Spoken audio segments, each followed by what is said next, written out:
I think Ghost here would have liked Jerry. He's the German Shepherd that Jim and Renee introduced us to in part 1 of Jerry's amazing adventure. They adopted the pup with the idea that he'd be a guard dog. Instead, he became their CFO. What is a CFO? The Chief Fun Officer is responsible for reminding us to get up and go for a walk after sitting for hours on end. But after 8 comfortable years together, their life was jolted by the kind of news all pet owners dread. They said Jerry had osteosarcoma, a bone cancer that would kill him in about 6 to 8 months. Up in his shoulder, and said that amputation is the best route to improve his quality of life. It's not going to get rid of the cancer, but it will get rid of the pain. And that's why they decided to go through with the procedure.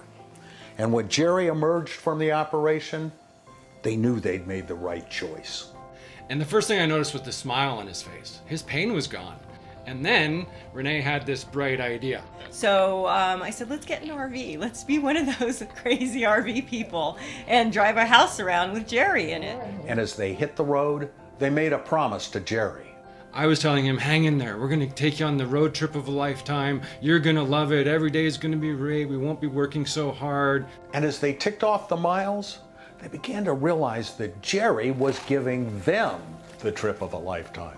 We noticed that Jerry was just happy being in every moment at every location. And we started to realize that this is more than, getting to the end when we might eventually have to say goodbye, because we knew that was coming at some point.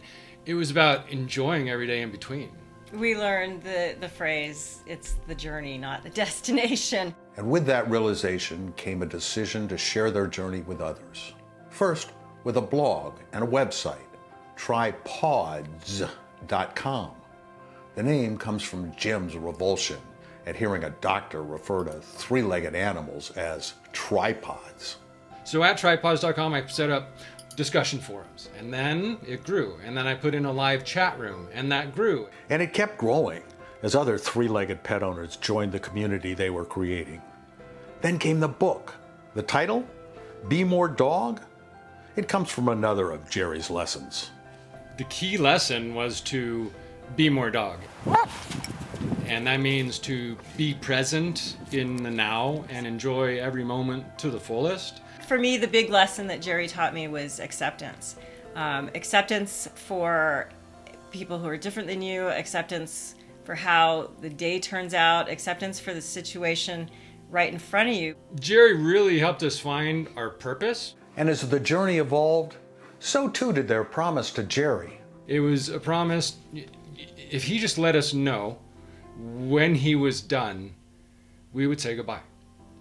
And that was the hardest promise ever made, and we eventually kept it. And Jerry lived almost 2 years after that cancer diagnosis. He told us, okay guys, you know what, I'm done with this road trip. At a veterinary clinic near Yellowstone, surrounded by the people he loved and his favorite toys, Jerry was released from his broken body. That night, Jim and Renee didn't get much sleep. But in the morning, knowing that their CFO wouldn't want them sitting around being sad, they took a hike together. Way off in the distance, we hear this dog bark. And the bark was so shepherdy, it sounded so much like Jerry. And there was nobody. We're like looking at each other Like going... 3 barks, like dog barks. Seems Jerry had one more lesson to teach. What I learned on that day especially was that we're so much more than our physical bodies. We are energy, and that energy is present in everything around us. And as I looked around and I saw this beautiful nature that we were surrounded by, dew on the leaves, I can still see it today, I realized that's Jerry. Jerry is everywhere. And that brings Jerry's amazing adventure full circle, because it really does prove our pets make us better people. For Pet Pals TV, I'm Steve Schweitzer. Yeah, you really